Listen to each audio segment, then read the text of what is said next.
सीधे आपको लेकर चलते हैं। खास मेहमान हमारे साथ इस वक्त Major General retired AK Sehwag sir इस वक्त मौजूद हैं और जरा सेहवाग सर से ही जान लेते हैं कि खबरें सामने आ रही है। सेहवाग सर, ये तो पाकिस्तान जो है वो फिर से खबरों को सुनकर तो ऐसा लग रहा है कि अपने आप को कंसोलिडेट करने की कोशिश में यहाँ पर नजर आ रहा है कि साहब जो आतंकवाद के अड्डे खत्म हुए हैं उनको दोबारा से वो खड़ा करेगा, दोबारा उनको बनाएगा और जो आतंकवादी मरे हैं उनको मुआवजा देने की वो तैयारी में। मतलब ये तो आतंकवादियों की जेबें भरने का काम फिर से शुरू कर दिया है पाकिस्तान ने।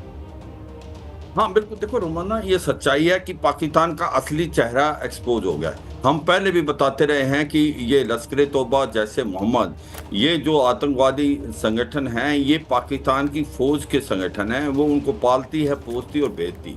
और अब जिस प्रकार से ये खुद मान रहे हैं कि ये जो इनके हेडक्वार्टर भावलपुर में और मुर्दीका में जो डिस्ट्रॉय कर दिए भारत की फौज ने, इनको अब बनाया जाएगा, पाकिस्तान की फौज बनवाएगी, पाकिस्तान की गवर्नमेंट बनाएगी।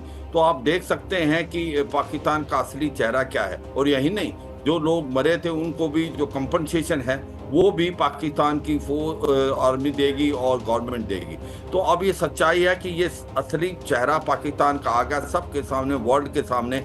जो हम कहते रहे हैं कि ये नॉन स्टेट एक्टर नहीं हैं, ये पाकिस्तान आर्मी के पाले पोसे आतंकवादी हैं। इनको पाकिस्तान की जो फौज है पालती है, पोसती है और फिर भारत की तरफ भेजती है। और यही नहीं, आप अगर देखें जो हाफिज सईद है वो तो जमाते उल दावा का भी लीडर है, उसको एक चैरिटेबल ऑर्गेनाइजेशन बोलते हैं। इलेक्शन में भी उसने हिस्सा लिया है, मिली मुस्लिम लीग और अल्लाह अकबर तारीख से।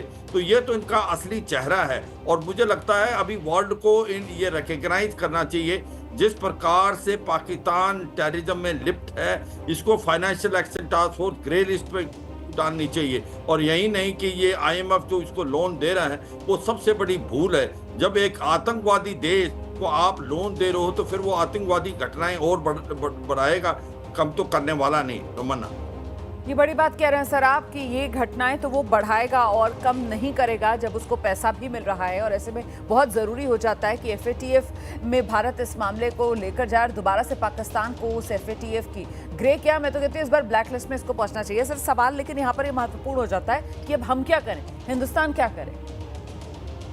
देखो रोमन्ना, भारत ने जो करना था वो कर दिया। और भारत की जो अब पॉलिसी बहुत सटीक है। हमने बहुत ही एक बात कर दी है कि न्यू नॉर्मल है कि आतंकवादी अगर कोई भी घटना बड़ी होती है तो उसको एन एक्ट ऑफ वार माना जाएगा।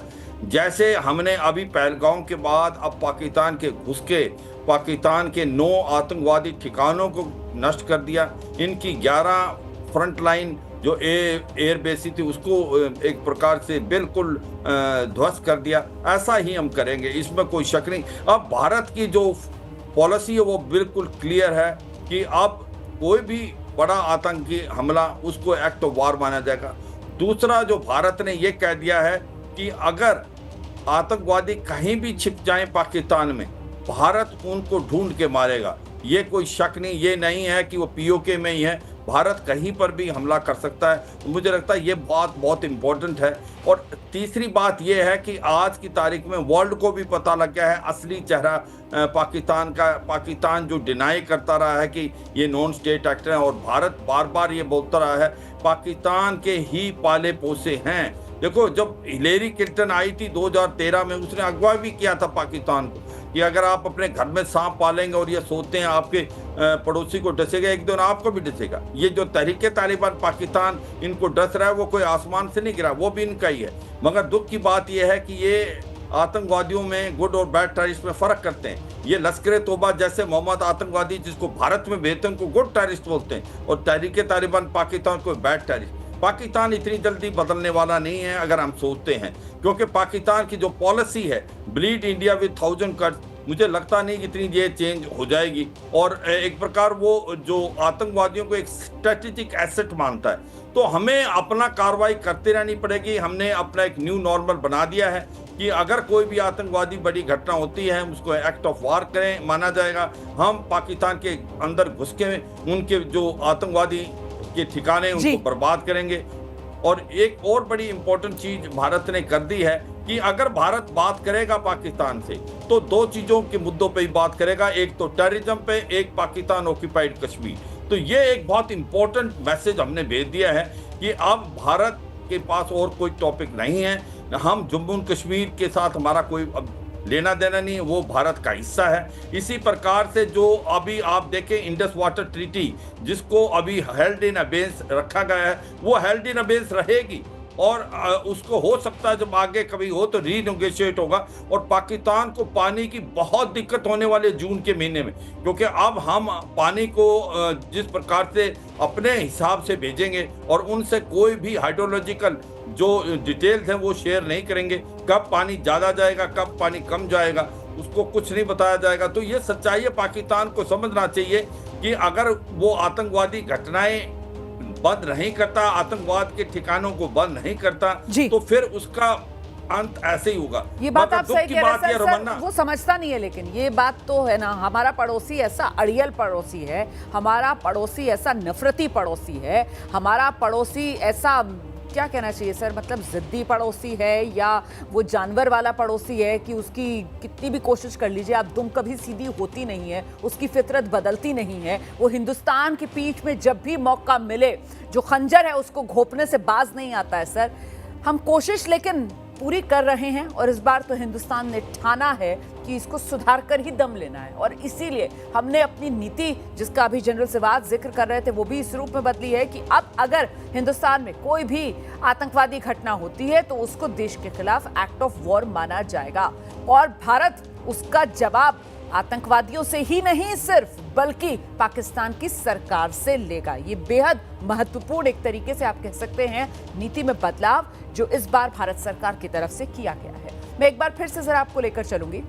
हमारे सहयोगी जगविंदर पटियाल हमारे साथ लगातार बने हुए हैं और जनरल श्रीवास्तव हमारे साथ हैं ही। पटियाल साहब के पास जरा चलते हैं और उन्हीं से समझते हैं। पटियाल जी, जिस बात का जिक्र आप कर रहे थे कि साहब देखिए, इस बात को दरकिनार नहीं कर सकते कि ये आतंकवादी जिनका सब कुछ लुटपिट गया है, खासतौर से मसूद अजहर जैसे लोग जो खुद अपने लिए मरने की अब दुआएं मांग रहे थे जब इनके परिवार के 14 लोगों को भारत ने खत्म कर दिया, तो ये जख्मी है और जख्मी हैं तो ये और घातक हो सकते हैं। ऐसे में पाकिस्तान सरकार की तरफ से इनको पैसा दिया जा रहा है, इनकी इमारतें दोबारा से बनवाई जा रही हैं, मुआवजे के नाम पर इनकी जेबें भरी जा रही हैं और जाहिर सी बात है ये तो कहीं ना कहीं दोबारा अपने मंसूबों को आगे बढ़ाने का काम करेंगे। लेकिन जगविंदर पटियाल, किस तरीके से इस बार आतंकवादियों की तरफ से पाकिस्तान में वो नई साजिशें रचने की कोशिश की जाएगी जहां भारत को नजर रखनी चाहिए? रोमाना, सबसे पहले तो मुझे ये लगता है कि डिप्लोमेटिक तौर पर अमेरिका पर ये दबाव डालना चाहिए जो ट्रंप बार बार कह रहे हैं कि उन्होंने जो है वो बहुत कुछ कर दिया। उनको ये पूछना चाहिए और भारत को डिप्लोमेटिकली ये दबाव लगातार बना के रखना होगा कि यूएन के डेजिग्नेटेड टेररिस्ट अगर पाकिस्तान में बैठे हुए हैं तो आप ये बताइए कि आप यूएन को नहीं मानते हैं या फिर आप इन टेररिस्ट को पकड़ने का दम नहीं रखते हैं। अगर हम इनको मारना चाहते हैं तो आप कहते हैं कि हम जो है वॉर को रुकवाने का काम कर रहे हैं। तो बड़ी बात यह है कि जब तक इन यूएन डेजिग्नेटेड टेररिस्ट मौलाना मसूद अजहर, हाफिज सईद को अमेरिका न्यूट्रलाइज करवाने में भारत की मदद नहीं करता है, तब तक इन चीजों पर दबाव बनाए रखना चाहिए। तीसरी बात, हम मानते हैं कि आज युद्ध का समय नहीं है, लेकिन दूसरी बात यह है कि भारत युद्ध के नजरिए से भी इनको माकूल जवाब दे सकता है, पर उससे बेटर तरीका क्या रहता है? जो वाटर ट्रीटी है ये बेटर तरीका है, जो ट्रेड ट्रीटी है ये बेटर तरीका है, जो डिप्लोमेटिक तौर पर जो प्रेशर बनाया जा सकता है वो इतना बेटर तरीका है कि ये तो पागल मुल्क है, ये तो बर्बाद है, ये दूसरे को भी बर्बाद करके रख देते हैं। और चौथी बात जो हमें ध्यान रखनी होगी अब कि एक हमें अपनी जो ड्रोन फ्लीट है उसे और ज्यादा आधुनिक बनाना होगा और इंटेलिजेंस नेटवर्क को इतना तगड़ा करना होगा, जो कि भारत सरकार करेगी भी। इसलिए करना पड़ेगा क्योंकि जो अड्डे और इनके कैंप्स के ठिकाने अब बदले जाएंगे उनको तुरंत डिटेक्ट करना होगा ताकि अपने ये नए अड्डों, नए ठिकानों से दोबारा कोई भी टेरर एक्टिविटीज ना कर सके। हाँ, अगर टेररिस्ट एक्टिविटी होती है तो फिर उसका जवाब तो भारत दे लेगा, पर मैं तो ये कहता हूँ कि इसकी नौबत ही नहीं आनी चाहिए। और अमेरिका जो इनका बहुत बड़ा खैरख्वाह बन रहा है, मैं तो ये कहूंगा, जिसे बहुत डर लग रहा है कि लड़ाई नहीं करनी चाहिए। भाई, आप इजराइल पे क्यों नहीं दबाव बनाते?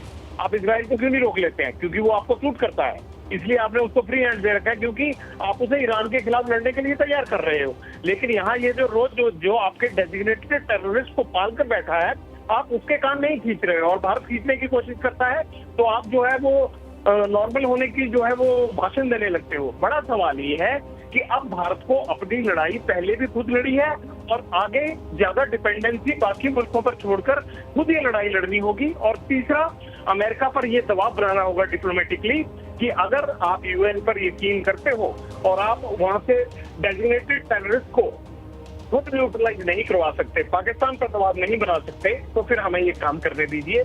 लेकिन इनको अब हल्के में नहीं ले सकते, क्योंकि ये एक ऐसी शुरुआत हुई है जिस शुरुआत में अब पाकिस्तान जो है ये रिटेलिएट करने की कोशिश कर सकता है, चारों तरफ से घिरा हुआ है। तो ऐसे में भारत को उसको और ज्यादा कैसे दबोच कर रखना है, इसकी रणनीति एडवांस प्लानिंग करनी होगी। ये बात आप बिल्कुल सही कह रहे हैं। मुझे लगता है जरा जनरल सिवाच को लेकर आइए। जनरल सिवाच, जिस ओर हमारे सहयोगी जगविंदर पटियाल इशारा कर रहे थे, सर ये जिस तरीके के बयान एक के बाद एक, मतलब ये तो एक तरीके से वो रोज का एक अपना स्केड्यूल सा बना लिया है ट्रम्प साहब ने कि वो सामने आते हैं और वो कुछ ऐसा बोल जाते हैं जो उनको नहीं बोलना चाहिए, जिसमें उनका दखल नहीं है, वहाँ ट्रम्प साहब बार बार इस तरीके के बयान दे देते हैं। तो अब उस दिशा में भी भारत को एक संदेश देने की ज़रूरत है कि पाकिस्तान और भारत, और मसला यहाँ पर भारत की ये लड़ाई आतंकवाद के खिलाफ है, पाकिस्तान के नागरिकों के साथ हमारी कोई लड़ाई है नहीं।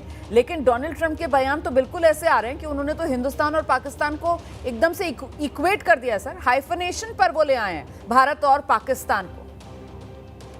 हाँ बिल्कुल, देखो रोमाना, यही विडंबना है क्योंकि डोनाल्ड ट्रंप कुछ भी कर सकते हैं। और जिस तरीके से वो एक प्रकार आपने ठीक बोला, एक देश जो आतंकवाद देश है, जिसने पहलगांव के अंदर ऐसा हमला किया जहां पर 26 निहत्थे लोगों को मारा गया धर्म पूछ के, उसको पाकिस्तान को और भारत को एक ही प्लेटफॉर्म पे खड़ा करने की कोशिश कर रहे हैं डोनाल्ड ट्रंप। ये बिल्कुल सरसरा गलत है और भारत इसको मानेगा नहीं। देखो, भारत ने साफ सुथरे शब्दों में बोल दिया है कि हम वही करेंगे जो हमने करना है, मगर यह सच्चाई है। मैं कुछ बहुत ही 4-5 पॉइंट बड़े इंपॉर्टेंट हैं। वाकई आपको यह देखना पड़ेगा आने वाले समय में आपने ये आतंकवाद के अगेंस्ट लड़ाई और पाकिस्तान के साथ लड़ाई अकेले लड़ना है, क्योंकि जो वर्ल्ड में लोगों की अपनी अपनी ओपिनियन है। और अमेरिका को अगर आप देखें, अमेरिका के लिए अभी भी नॉन नेटो अलाई है पाकिस्तान, और पाकिस्तान की उसको जरूरत है अफगानिस्तान पे भी एक प्रकार सर्विलेंस रखना, ईरान के ऊपर भी उसके न्यूक्लियर हथियार। तो यह सोचना कि अमेरिका भारत की तरफ हो जाएगा या भारत के पक्ष में कोई वो स्टेटमेंट देगा, मुझे लगता है ये शायद बहुत बड़ा होगा। जिस तरीके से डोनाल्ड ट्रंप मुंह फटे हैं, वो कुछ भी बोल सकते हैं। तो हमें ध्यान रखना पड़ेगा कि भाई हमें अपनी लड़ाई खुद लड़नी है, हमने 4 चीजें करनी है। जो भी हमने लेसन सीखे हैं इसमें, अभी ऑपरेशन संदूर में जो अभी भी कंटिन्यू है, उनको करना है। ड्रोन बहुत इंपॉर्टेंट रोल पर देखेंगे, इंटेलिजेंस आपको अपना और गैदर करना है, और एक साइकोलॉजिकल वारफेयर आप लड़ने की कार्रवाई हो, क्योंकि आपका जो वर्ल्ड ओपिनियन है उसको आप किस प्रकार से चेंज करते हैं वो बहुत जरूरी है लोगों को बताना। क्योंकि वेस्टर्न वर्ल्ड में अनफॉर्चुनेटली अभी भी जो पाकिस्तान जो है अपना एजेंडा देने की कोशिश कर रहा है। सही कह रहे हैं सर, प्रोपेगेंडा वॉर में पाकिस्तान जो है वो लगातार अपने लिए दुनिया में सहानुभूति जुटाने में लगा हुआ है और किस तरीके से बेचारा बना हुआ है, जबकि हकीकत ये कि पाकिस्तान एक आतंकवादी देश है और भारत की कार्रवाई जो है वो आतंकवाद के विरुद्ध थी। यही संदेश हिंदुस्तान ने दिया है। बहुत धन्यवाद जनरल सिवाच हमारे साथ जुड़ने के लिए। जगविंदर पटियाल साहब, आपका भी बहुत शुक्रिया हमारे साथ जुड़ने के लिए।